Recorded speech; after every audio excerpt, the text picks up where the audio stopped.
Hey, it's Mazzy and welcome back. You know this is going to be a serious discussion because it's in black and white. And when it's serious, I turn it to black and white, that kind of artsy, Euro, uh, new wave cinematic wonderment. This is a reaction video, but this is a topic that has come up constantly on YouTube within the vinyl community, which I am a part of. And amongst these, I want to call them upper echelon YouTubers that really emphasize on music. And I want to talk about a video posted called "How Do We Make This Work?" And this is Justin Rides Again. Justin Hawkins, the British musician. This guy, you know this guy? He's sad. Okay. There's amongst the community of YouTube reaction folk like myself. Oh, he's a reaction folk. I'm not a reaction folk.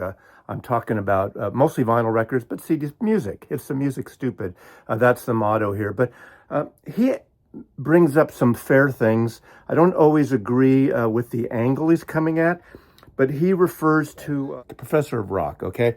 I've seen his videos. He's another guy with a hat and glasses, hipster with a hat. We're part of the same crew, although I don't have 1 million, and I'm far from 1.5 million. So please subscribe. That really does help the channel. Like and subscribe. But I want to talk about that video because he's talking about what do we do about this thing about... Apparently, the Professor of Rock was all upset because what can I do now with my channel? I haven't watched the video, so I will acknowledge that. I only listened to Justin's video about this situation of using music and getting copyright strikes, about using music in videos. We've talked about this before. It is a situation. Now, I am not a channel that plays a lot of music. I play music when it's appropriate, when I feel it adds to the mise en scène, the cinema verte of the story. I use it more in my travel videos when I went to San Francisco and Austin and New York and London, when I'm kind of showing the city, the record store crawls and there's music there. And I kind of get a sense of what can be used and what cannot. And obviously when I show those videos and play that music, I cannot monetize my channel. So support it anyway, please, as I said. And I understand that. Now, I'm coming from a point of view, those of you who watch me regularly know that I was a photography agent for 38 years in the commercial photography world. So I am an agent, a manager of commercial photographers. And it was part of my job to protect the rights of those creators, the copyright of their work. And I'd have to go occasionally for people big and small. Now, I am not a copyright attorney. I don't know everything. If it was a big situation, there were a few, I would have to bring in a copyright attorney to go after the scum that stole the work. Sometimes with big companies, and we usually, except for one time, settled. Because in terms of photography, whoever snaps the frame of that photograph owns the copyright. You didn't know that, did you? If I'm in the city and someone says, hey, they see me with my camera and doing something, do you want me to take a picture of you? And what I always respond is no, because if you take the picture of me, you own the copyright to that photograph. So that's where I'm coming from. I am all in on protecting the rights of artists. And I'm sure Justin and the Professor of Rock feel likewise. But whenever I do use music, my videos, I do get asked, how can I use music without the copyright police going after you? Well, what happens in those videos I cannot monetize.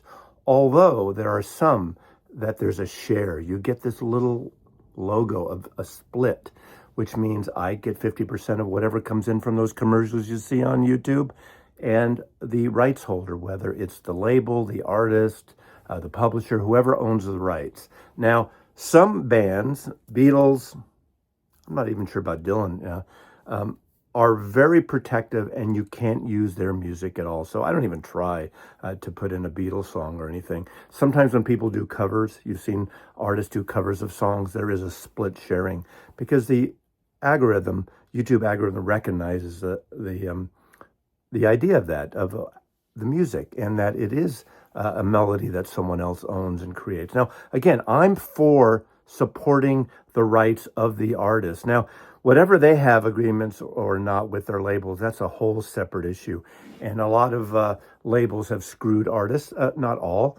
And some artists are compensated really well and have been really smart in terms of holding on to their publishing especially. But that's another talk for another day. And I'm sure in some of these videos you can understand that. But the Professor of Rock, I don't know his history in terms of the copyrighted music and playing music. Apparently he does these ranking videos where he plays music. I've seen a few of them, but frankly, I haven't seen a lot of them. I just finished ranking 40 records, the best records of this quarter century. And I didn't play one track. I talked about the music. I described it. It's up to you as the viewer to go and check it out. That was almost an hour video. And if I had played music, that would have been a 3-hour video. Now, maybe some people would like it. So it's best to write down it and go check out, go stream those songs, and then you can hear it. But I understand sometimes music does work well and can be an integral part of these videos. And those YouTubers that do reaction videos and are on a different stratosphere in terms of subscriber base of 1,800,000 plus, I'm nowhere near that, but you can subscribe now and make me get closer to that. I talk about my impressions of music and records. Now, going back to the copyright situation, I understand why these things are protected. But don't blame YouTube. This isn't a YouTube thing. They only can allow or not allow music to be played that the rights holders allow you to play their music. Now, I think, and this is where I agree with Justin and some of these other people, the record companies should smarten up and get with the times. They should come up with some kind of thing. And digitally with AI, you can totally do this, right? Google, right? Apple, all the streaming services, all the YouTube algorithms can be adjusted where, let's say I'm doing something on these 40 great records from this century, the best records, the greatest records of the 21st century. And if I wanted to play snippets, they should allow me as a presenter, as a YouTuber, because I guarantee you, every time I showcase records, and I get some labels, as you know, sending me some promo records. I don't review everything. But when I do, or when I literally pull records from my collection that are 10, 20, 50 years old, there's always a handful of people that write in the comments that they just ordered that record, or they went to check it out and they loved it. So we as YouTubers, as YouTube creators, sell records on behalf of these artists. You know, whether we monetize or not, or whether we play the music or not. Sometimes just a great description of an artist. But there is something about when a regular viewer trusts you and watches you and understands your taste and has good success buying something or listening to something that you've turned them on to.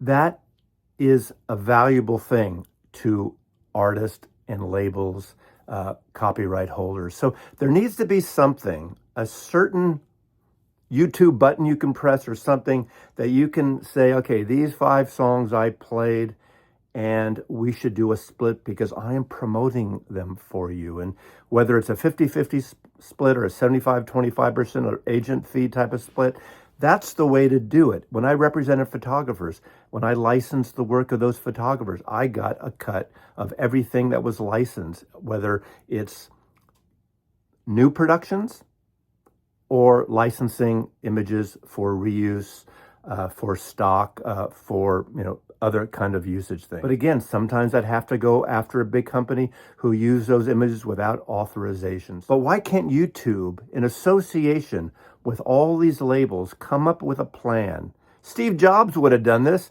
You know what? With all the stuff that happened with Napster, it took Steve Jobs and Apple to make a simple way for people to pay and download records. They didn't like it in the beginning, but iTunes was a way to download music and allow the labels to make some money after the Napster fiasco and them suing people, buyers, fans for downloading music, which was kind of an atrocious thing. But I understand both sides of this. I understand the label side a little bit. I understand these YouTubers' objection, and I read the comments. I read a lot of the comments in that Justin Hawkins video, and they're like they're against the man. They think YouTube is the man, and these labels, well, how dare they not allow their music to be played? So come up with a way to allow people like us to occasionally play music and split the revenue and sell records for you, or get people to stream more of your work, or download music. Do people download music anymore? I don't even know. So I'll have to go subscribe. I realize I thought I was a subscriber to the Professor of Rock. And I don't know his background, his experience in terms of music, but I know for, the last 60 years, I've been buying music and listening to music, and have a certain knowledge of the record business, having worked in the record business as well. But I tell you, my experience as a photo agent really helped understand artist creations and copyright and licensing things. And it is different for music. It's a different scenario, because in most cases, almost all cases, the artists that I represent owned their content, owned their creations. I think it's time for a solution to this, a simple button you press that content creators can press to allow music to be played, and some sort of split revenue there. People want to hear the music, it adds to it. So there needs to be a solution in YouTube, allowing music to be played with a certain revenue sharing. I will say one thing, the only caveat, the only asterisk in this is there needs to be some kind of, I'd say arbitration, but a decision, because sometimes video creators who are not music-centric, promoting music, talking about music, sharing our love for music, can use this music in nefarious ways. It could be some sort of left or far right wing. I don't want to play favorites, although you know where I stand here. A certain kind of video, or some kind of nefarious type of thing, using music as a backdrop, as a recording, as a soundtrack for something that doesn't reflect what the creator of that music likes or wants to be connected with. Like artists like Neil Young, who don't want their music played. Basically every band I know, except for maybe 3, Ted Nugent and a few others,